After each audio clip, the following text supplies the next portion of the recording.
Hi, Dr. Fry here with a model of a tibia to show you today. The tibia is the medial bone in the leg below the knee.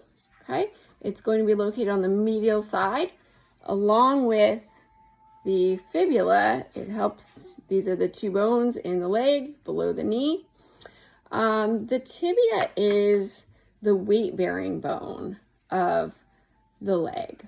Okay, so it receives both condyles of the femur. Okay, so that's going to be the proximal end of the tibia, so we can identify proximal versus distal based on the two condyles that are present on the proximal end. There's these two rounded areas that receive the medial and lateral condyles of the femur. Okay, the knee joint, okay, just above. Between your two condyles, you have the intercondylar eminence. Okay, there are two projections that sort of poke up in a superior direction. Okay, you can see those there. Those are the intercondylar eminence. And the two condyles on the tibia, we just call those the medial and lateral condyles, and they articulate with the medial and lateral condyles of the femur. Now, to tell you which one is the medial condyle and which one is the lateral condyle, I'm going to direct you to the distal end of the tibia. Okay, so we already established the tibia is the medial bone in the leg, okay, with the fibula being the lateral bone. Okay, the tibia has a projection on its distal end called the medial malleolus, and that helps, along with the fibula, to sandwich the tarsal bones. Okay, so the tarsals are going to be at the ankle joint, right?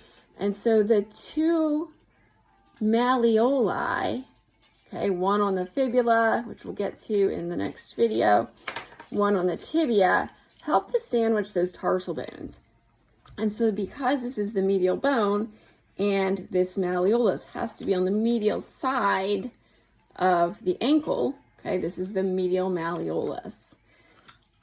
From that location, we can easily determine that this is the medial condyle. If you come back to the proximal end, it will receive the medial condyle of the femur, will articulate right here, forming the knee joint. Okay, medial condyle, therefore we can also determine that the other receptive portion on the tibia for the condyle of the femur is the lateral condyle.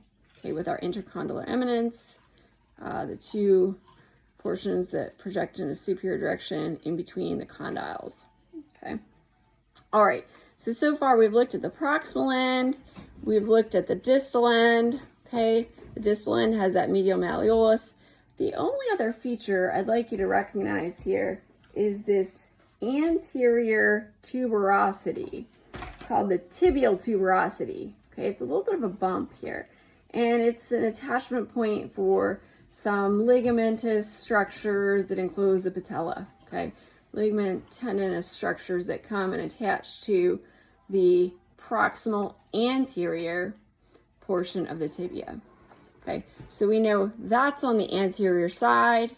We know proximal, we know distal, we can tell medial based on the medial malleolus. And so from that information, we can decide if we have a left or a right tibia. Okay, so if we know anterior has that tibial tuberosity, and we know that medial has the medial malleolus, okay, we can decide that this is a right tibia. Okay, right tibia. If it were the medial bone in the left leg, well, same as on the arm here, that medial malleolus would not be flanking the tarsal bones. Okay, just like we had looked at with the radius and ulna, their styloid processes flank the carpals. Similarly, the malleolus on the tibia and the malleolus on the fibula will flank the tarsal bones. Okay, that's it for this video.